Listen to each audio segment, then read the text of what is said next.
A very warm welcome to more than 150 registrants of our webinar Sound Field Scanning, the game changer for automotive NVH engineers. This run on our webinar more than underlines the importance of this topic for professionals like you. Before we dive into our presentation, let's take care of a few housekeeping items. Throughout the presentation, if you have any questions, please type them into the question box in your Zoom control panel. I'll be monitoring them and will address them during the presentation. I will also have dedicated time at the end for further questions. And now to address some common points, you received the slides from today's presentation afterward. This webinar is being recorded and you will receive a copy within the next 24 hours. Your feedback is crucial to us. Please take a moment to complete the exit survey at the end of the webinar, and please let us know how we can improve our program. So, with that out of the way, it's time to formally introduce ourselves. My name is Robert. I'm the Chief Growth Officer here at sevenbel. Together with me on the panel is Thomas, the founder and CEO of sevenbel. And before we jump into the heart of our discussion, let's take a moment to set the stage and talk about how we'll be spending the next 45 minutes together. Our journey begins with a brief introduction of our acoustic camera, the soundscanner, and our underlying and patented technology called sound field scanning. All measurements that we present today were performed with this disruptive device. Then, without further ado, we will get into the practical side of things. We'll explore how acoustic cameras are used in real-life NVH automotive situations, and we'll see how our top-notch acoustic cameras are helping professionals like you solve problems and improve sound quality. So, and finally, it's your turn. If you have any questions or thoughts, feel free to ask us at any given point of time. Whether you're curious about a certain application or want to know more about how to use acoustic cameras in your work, we're here to help. So, and now without delay, I'll pass the floor to Thomas, who will demonstrate how our top-notch acoustic cameras are empowering professionals like you to solve problems and enhance sound quality. Thomas, the floor is yours. Okay, thank you, Robert. So let's take it away with a brief introduction to the topic of sound field scanning and how everything works under the hood. When we look at the acoustic camera market today, we see a lot of acoustic cameras in different sizes and also from various vendors. And traditional acoustic cameras based on two-dimensional arrays vary in size, typically between 12 centimeters and 150 centimeters, and also the count of microphones distributed on that surface typically lies between 40 and 120 microphones. In fact, the number of microphones along with the size of the measurement surface are the critical performance parameters of an acoustic camera. So the number of microphones determines the so-called dynamic range of an acoustic camera, meaning what is the maximum dB difference between the most dominant and most quiet source in a given frequency band. So the more microphones, the higher the available dynamic range is before image artifacts kick in and the image becomes difficult to interpret. In the end, a high available dynamic range lets you better differentiate between dominant and secondary sources. On the other side, the size of the measurement surface drives the so-called spatial resolution, meaning how compact sound sources appear in a given frequency band. And also here, the larger the size, the higher the spatial resolution is. A high spatial resolution lets you accurately locate and resolve sources which are sitting close together.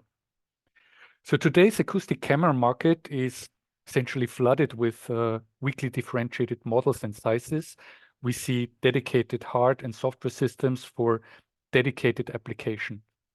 Also, on-edge beamforming based on multi-channel audio data has eventually led to bulky, heavy systems, also the smaller ones, which lack in mobility and flexibility in use. So when we were designing our solution, the question that we asked ourselves was essentially, what is the technology that enables maximum performance, flexibility, and mobility? The underlying sensor technology of sound field scanning is a rotating linear array with one reference microphone in the middle of the measurement surface and up to 7 moving microphones. Along with that, the magnetic rotary encoder is aligned with the reference microphone and measures the orientation of the linear array at the sampling rate of typically 300 Hertz. And based on such a design, several aspects which govern the performance of an acoustic camera essentially come for free. Since the microphones are moving, there is a natural Doppler frequency shift baked into the audio signals. So this is additional information on the sound field that you get, which traditional two-dimensional arrays do not have, and it helps massively with localization accuracy. Also, based on that design, it's straightforward to build up a modular hardware architecture from this, ranging from a miniaturized to a large-scale array, covering the ultrasound frequency band, as well as down to low frequencies. And on top of that, the sound field is spatially sampled in a very granular way, leading to superior dynamic range. At this stage, this is just a little teaser of how such a hardware solution looks like. It's a linear array freely spinning at 1 revolution per second and transferring the audio data wirelessly to a mobile device. But more on this at the later stage in the presentation. For now, I would say let's do a brief deep dive on how we locate sound sources using this particular design. On the right, we have a measurement plane where we have one stationary microphone whose audio signal is denoted by Y0. And we have another microphone which is moving in a concentric circle around the stationary microphone. This signal is denoted by Y1. Then we have a point source in the so-called reconstruction plane at point R1, which is driven by the excitation signal U. And the recipe for computing an acoustic image based on this is simply as follows. We go back in time, so we propagate the moving microphone signal Y1 to the reconstruction point R1. Then we go forward in time, we propagate the signal from R1 to the position of the stationary microphone signal. And at this point, we compare the similarity of this signal pair. In this particular case, since the source is at the same point where we did the mapping of the moving microphone signal, we get a perfect match between the propagated signal Y1 and Y0. For a different situation, for a reconstruction point R2, which is not aligned with the location of the source, we get a low measure of similarity. And if we keep doing this for different points in the reconstruction plane, or many points in the reconstruction plane, we get the following typical representation of a point-like source.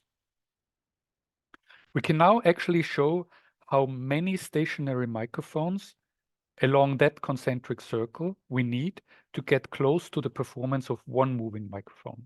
So starting on the left, we see the acoustic image for a 3 kilohertz point source based on one moving microphone signal. The performance of a ring array with 96 microphones is getting close, but as we reduce the number of microphones, the performance in the form of available dynamic range degrades drastically until we see strong artifacts coming up.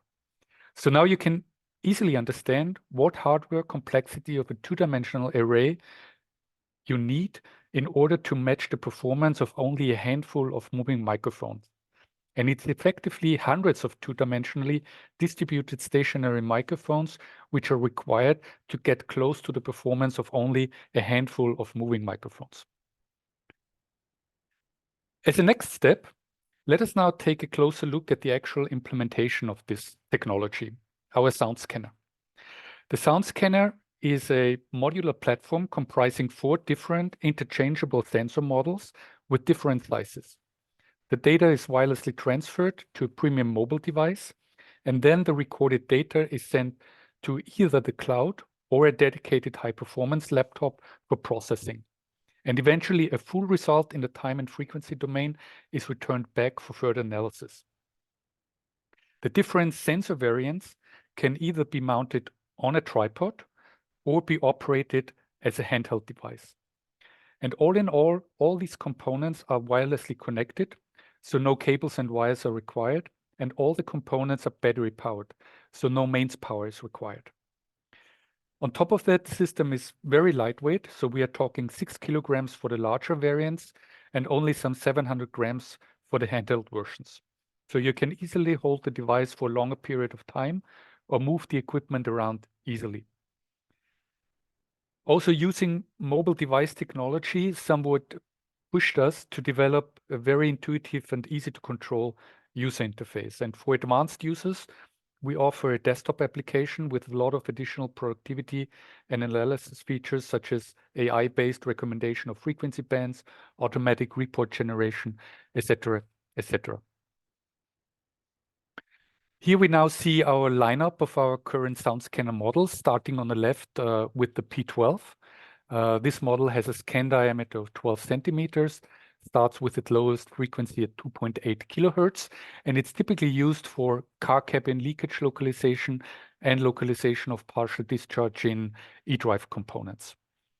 The P50 has a scan diameter of 50 centimeters. The lowest frequency here starts at 700 hertz, and it's mostly used for BSR measurements inside a car cabin or in confined spaces. Moving further to the right, we have the P132, having a diameter of roughly 1.3 meters, starting from 250 hertz, and it's mostly used by our customers for engine, powertrain components, and component testing. And last but not least, far out on the right, we have currently the largest mobile acoustic camera in the market, having a diameter of 2.5 meters, starting from 125 hertz, and also mostly used for engine, powertrain, and component testing.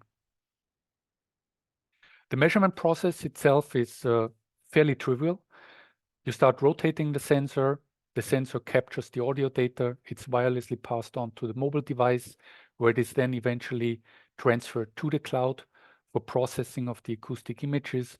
The full result in the time domain and frequency domain is sent back to the device for further analysis. On top of that, we also, of course, offer a live audio feed. So once you start rotating the sensor, you immediately get a live feed of acoustic images based on the settings that you have chosen in terms of frequency band, dynamic range, and so on. So now let us look at a couple of applications, and starting with an HVAC unit first. So here in this particular case, we look at an application which is related to analyzing the sound emissions from an HVAC unit in an anechoic chamber.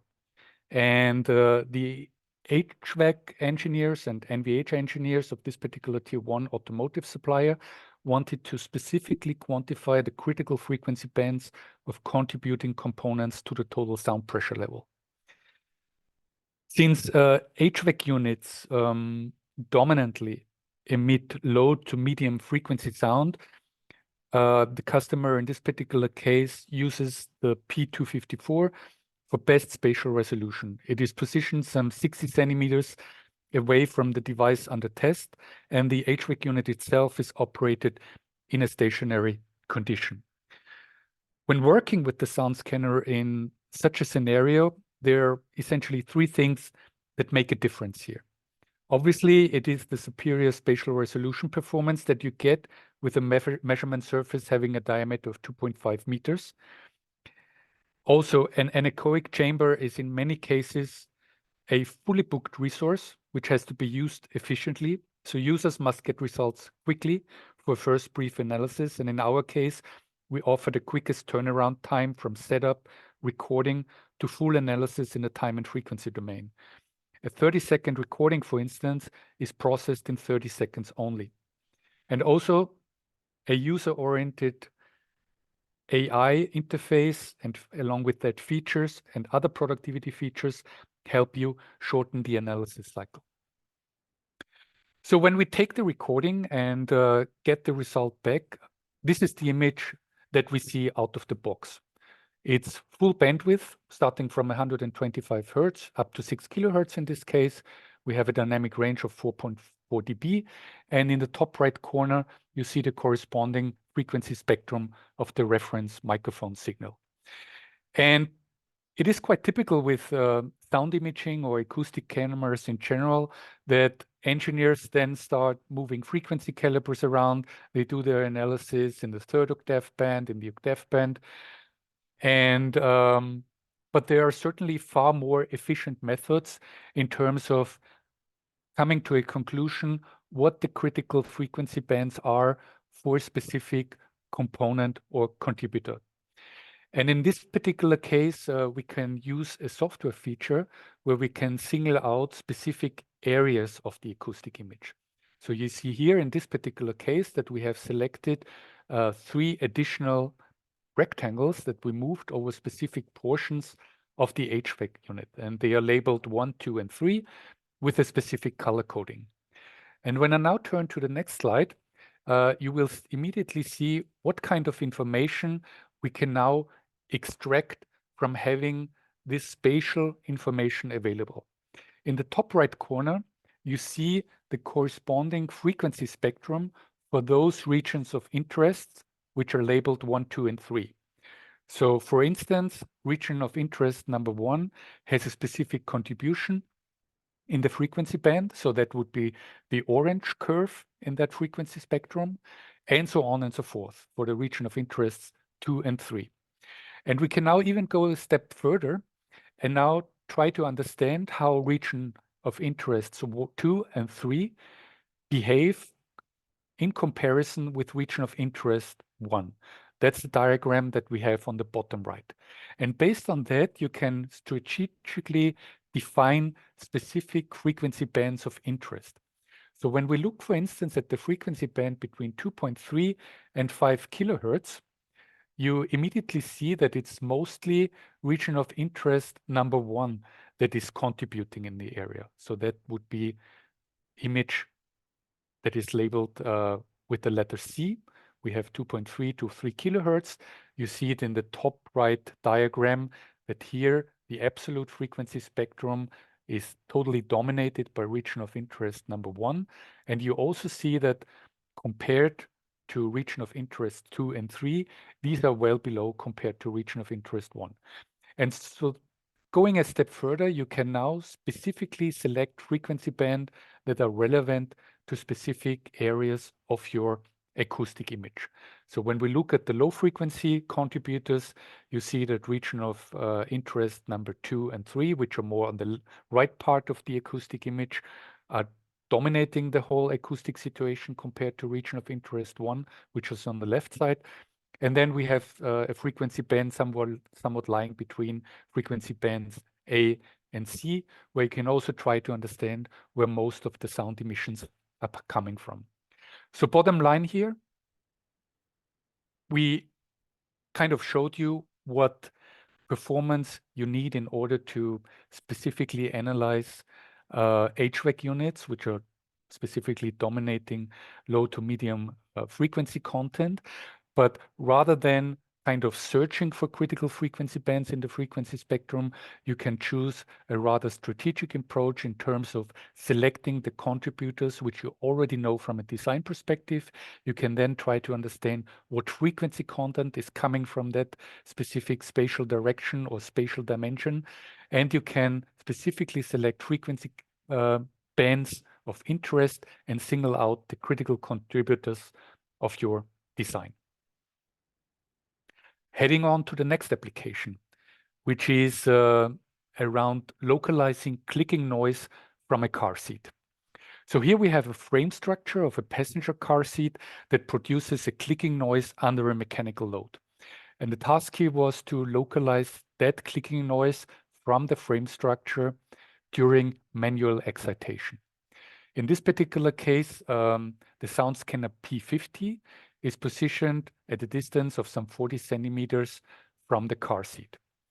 And again here, the SoundScanner can make a difference in the sense that it offers, in this particular case, higher time resolution, up to 5,000 frames per second, leading to a higher confidence in your analysis of ultra-short transient events. You're no longer dealing with blurry images caused by insufficient time resolution of your acoustic image.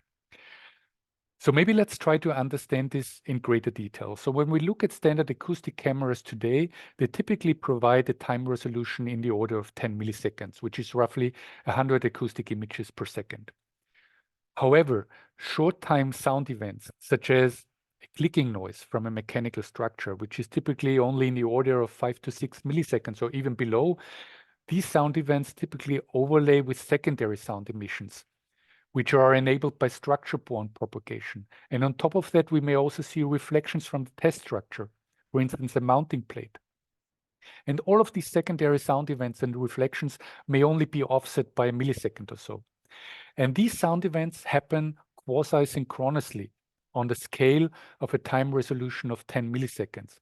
And as we'll see later on, this then typically leads to a blurred acoustic image and makes it super difficult to interpret what the origin of the sound event is and where that is coming from. So when we want to visualize the onset of short-time sound events, we typically require a time resolution in the order of 1 milliseconds or even way below. So here we localize or try to localize the clicking noise coming from a car seat under manual excitation with a super high time resolution, leading to acoustic frame rate of 550 frames per second. So when we see the onset of that sound event in the top left corner, we see that it is coming from this horizontal rail right from the center. If we go an acoustic image further, only a millisecond later, or some 700 microseconds later, we already see that that sound event is reflected from the aluminum plate or from the test structure underneath. And as we go further, there is again then a dominant sound emission coming from the rail again. That keeps going on for 2-3 milliseconds. And then at image number 6, some 3 milliseconds or 3.5 milliseconds after the onset of that clicking noise, we already see secondary sound emissions from within the structure, some joints and rods that are obviously emitting sound. Then again, some reflections, then again the rail, and so on and so forth.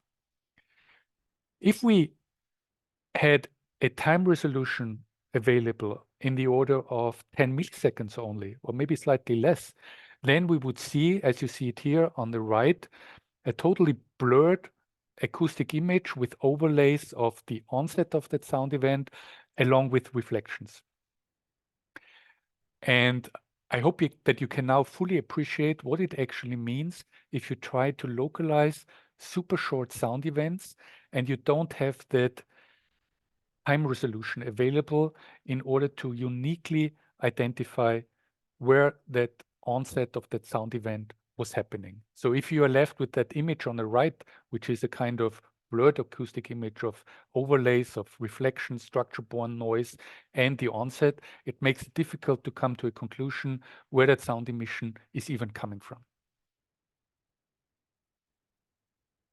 Last but not least, let's head on to our final application, which is around car cabin leakage. Here in this particular case, the task is to locate leakages in a car cabin using an ultrasound speaker as an excitation source inside the car cabin. This setup is typically used both in product engineering as well as quality control. In a product engineering context, it is used for preparing prototypes for acoustic verification testing. So you may have 3 verification prototypes, and you want to make sure that from an acoustic standpoint and from a cabin leakage standpoint, they are all behaving in the same way. Alternatively, you can also use the very same setup in the context of end-of-line quality control. So you simply insert that ultrasound speaker inside the car cabin. You start emitting that tone, which is typically happening at a frequency of 40 kilohertz, and you start to measure from the outside under different viewing angles at a constant distance where critical leaks are. In many situations, you may be confronted with known leaks, which are known per design, but you would like to understand what the variation is and whether there are any additional leaks which are unexpected. Again, the sound scanner can make a difference here in this context, as it is a multi-use system. So you can not only use it for the use cases that we had before around localizing sound emissions, low frequency sound emissions from HVAC units, along with ultra-short sound events that are emitted from components of a car, but you can also use it for ultrasound measurements for localizing leakage as in a car cabin. It's all the same backbone, the same software, the same user interface. No separate equipment or computational unit or training for your personnel is required. And on top of that, especially when it comes to the ultrasound sensor, you get way higher sensitivity and dynamic range compared to any other competitive product that is currently out in the market. Without further ado, let us quickly look at the result that we get when walking around with the sound scanner and trying to localize potential leaks in that car cabin. We immediately see that we have 4 strong leaks, which are located in this case at the A-pillar of the driver window and around the trunk lid. So this is here denoted by #1, #2, #3, and #4.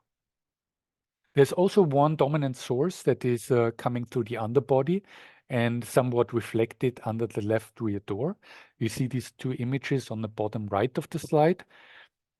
In this particular case, it can be some leakage again in the underbody, or it might also be some electromechanical component that might be emitting sound at that particular frequency. But when we look at the B pillar, for instance, that is the acoustic image that you see in the middle or at the bottom of the slide, you see that these contributions are sitting some 10 dB below the dominant contributions that are coming from the A pillar and the trunk lid. Again, if you have 3 prototypes, you have these measurements done within 5 minutes. You start comparing the images. You can make an assessment what the deviation of prototype 2 and 3 are with respect to prototype number 1. You can come to the conclusion whether everything is okay or whether rework is required in terms of the door hinges, any door seals or window seals. And also in the quality control context, you can start gathering data over time, try to understand what your manufacturing variations are over time, and make a conclusion whether your manufacturing is running stable and whether any observations from a cabin noise prevention team that typically does the testing at the end of the production line on a cobblestone road, for instance, whether these observations somewhat align with what you observe in or during quality control. Good. So we have now covered sound field scanning. We have talked about the sound scanner concept itself, how the system looks like, how it works, how you can record data, how you can analyze data. And we have walked through a couple of representative examples from the automotive industry, low frequency sound emissions, ultra short time events, and cabin leakage testing, which is typically done in the ultrasound domain and can also be done in a very noisy environment. I would like to thank you very much for your attention. And having said that, I would like to hand it over for question and answers at this stage. Thank you, Thomas. So let's open the floor for questions now. Feel free to type your questions in the chat and I'll address them one by one. Don't forget your questions are highly valued, so please share them with us. I would like to, let's say, organize the questions first around the device because we have a couple of questions coming in. Thomas, first question for you. How is the measurement process controlled? Just from a very basic standpoint. Probably you can just, again, repeat how the measurement process is governed or controlled. Yeah. Maybe let me just quickly jump back to this one slide where I was very briefly talking about the measurement process itself. So the main interface for controlling our measurement device is the mobile device that is mounted onto the tripod or onto the handheld pistol grip along with the sensor. So you control the device or the mobile device, obviously, with touch gestures.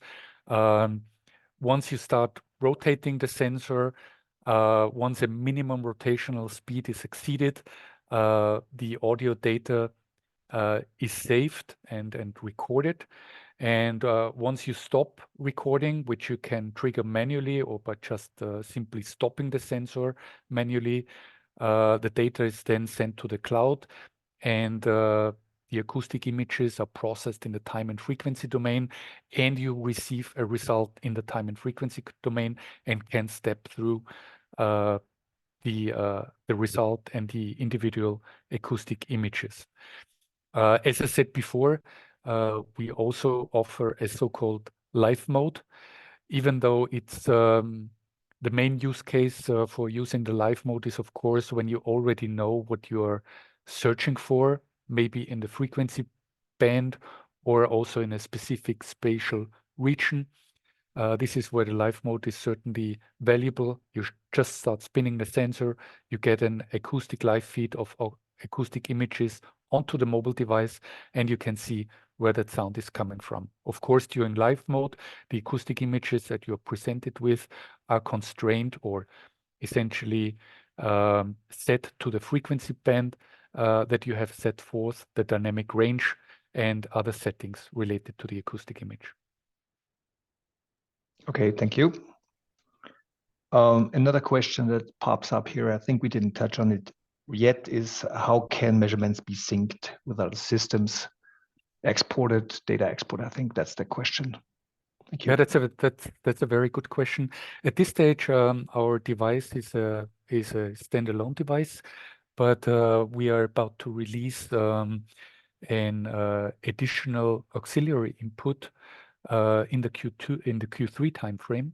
So users will have the opportunity to hook up a data logger to the mobile device, and any standard sensor signals, may it be a rotary encoder, a temperature sensor, any other voltage signals, can be fed into our system.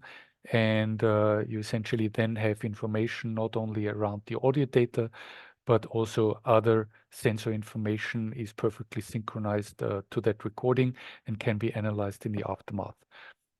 Also, we shall mention that at this stage, you can export all of the raw data and can also import the raw data, which is available as a MATLAB abstract, as a CSV file, or as an HDF5 file. You can import that data into third-party software and present the data along with other data that you have recorded during your measurement campaign. Thank you. Next question is on calibration of our microphones that we use. Or basically the camera, put like that. Yeah. So the calibration process of our system typically involves a so-called optical calibration. You insert the mobile device into a holder. You use the optical camera of the mobile device, and there is a calibration source, acoustical source that we ship along with the sensor. You start measuring that source, and it is quite trivial to understand when there is anything wrong with the microphones. A certain maximum dynamic range can eventually not met if any of the microphones is blocked, or sensitivity is somewhat degraded over time. This is all checked constantly in the firmware. So if there is any unexpected sound pressure levels being measured by the microphones, this is immediately reported by the software. But the calibration process itself only involves an optical calibration at the beginning of the measurement, and checking that all of the measurements, all of the microphones are working in terms of delivering the expected dynamic range in a given frequency band. Okay, thank you. Another question is, do you plan to provide lifetime warranty against mechanical failure of the rotating mechanism? Yeah, so the current warranty for or guaranteed warranty for the system is 2 years. The whole system has been exposed to lifetime testing for a duration of 10 years. All of the mechanical components that we are using for spinning the sensor are far not meeting the lifetime requirements, or the so to make a long story short, the revolutions that you're accumulating over the lifetime of the sensor, and the forces that the bearings or other mechanical components have to withstand are way below the durability specifications of the involved mechanical components. But testing has been done for an equivalent lifetime of 10 years. And at this stage, we are not planning to offer a lifetime warranty. But rest assured, what I can tell you is we are now with the product in the market for the 4th year, and we have 0 returns in terms of mechanical failures or any failures related to the robustness of that particular device. Another question, great question from Niels. Hello, I think the sensor's rotation create wind noise. How did you solve this problem? Yeah, it's the nice thing about the algorithm that you were using is that it's based on a mathematical concept of coherence. So if you have any wind noise hitting the microphones at different locations, that wind noise, as you start propagating it to the reconstruction plane and back to the position of the reference microphone, is uncorrelated and is inherently suppressed by the algorithm. So we have customers using our solution in the testing of sound emissions from wind turbines in wind parks, obviously under very windy conditions, and any sound emissions from generators or aeroacoustic sound emissions from the wind blades can be perfectly localized also in a very windy condition. So not only with the wind coming from the eigen rotation or own rotation of the sensor array, but also any other wind that may be hitting the sensor array. So our sensor is also used for wind tunnel testing, and where you obviously have wind passing by at very high speeds, and this is perfectly suppressed. And then we have a final question on spatial resolution.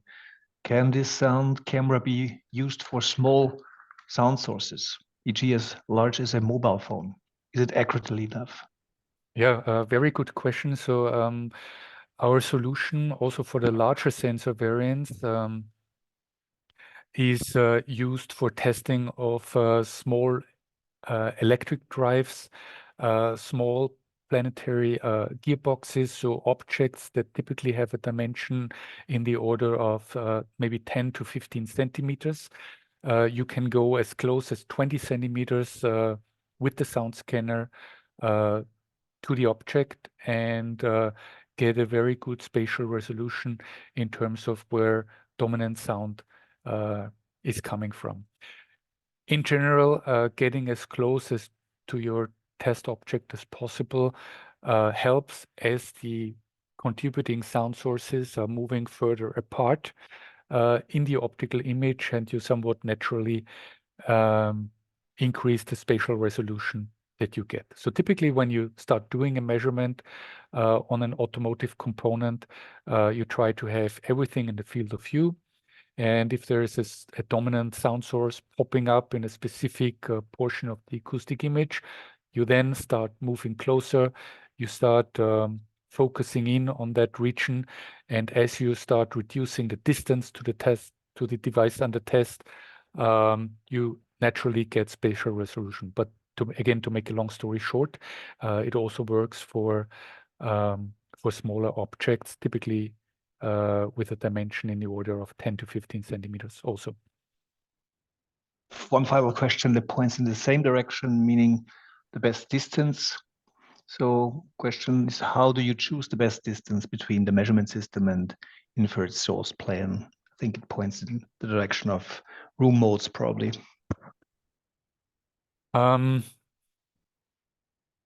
Exactly. So I somewhat tried to elaborate on this topic already before.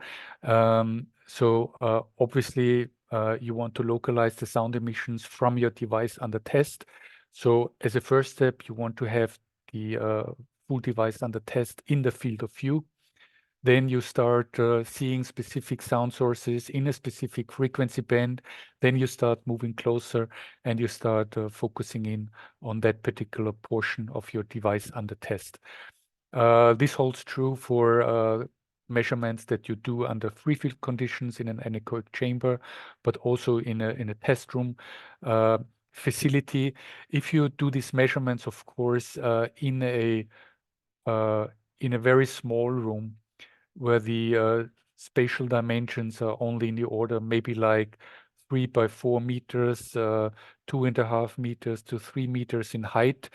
Of course, you should strive to be as close as possible to your device under test, because at some stage, especially if you have hard reflective surfaces, concrete walls in that test room, you will eventually end up in a diffuse sound field. So in this particular case, we always recommend to our customers, if you are doing your measurements in a compromised test environment, meaning small room, hard reflective surfaces, try to get as closely as possible to your device under test, so that you start capturing as much direct sound from your device under test as possible, to get good and robust acoustic images. Because if you start moving away too far from your device under test in a compromised acoustic environment, you will eventually end up in a diffuse sound field. And at this stage, also the acoustic camera is somewhat blind. And that also holds true if you do these measurements, for instance, in a car cabin. Also, when you do measurements with an acoustic camera inside a car cabin, always try to get as close as possible to your relevant surface that you would like to understand better. Obviously, you can start out with measurements at the center of your car cabin, maybe 1.2 meters away from a surface that you're interested in, maybe a windscreen or the rear screen. And but once you have identified where the dominant sound source is coming from, always try to get closer and focus on the sound sources that you're interested in. Okay, thank you so much for answering all those questions. I think we are approaching the end of the webinar. Thank you for your time and interest. As said before, you received the slides from today's presentation and also the recording. You receive a copy within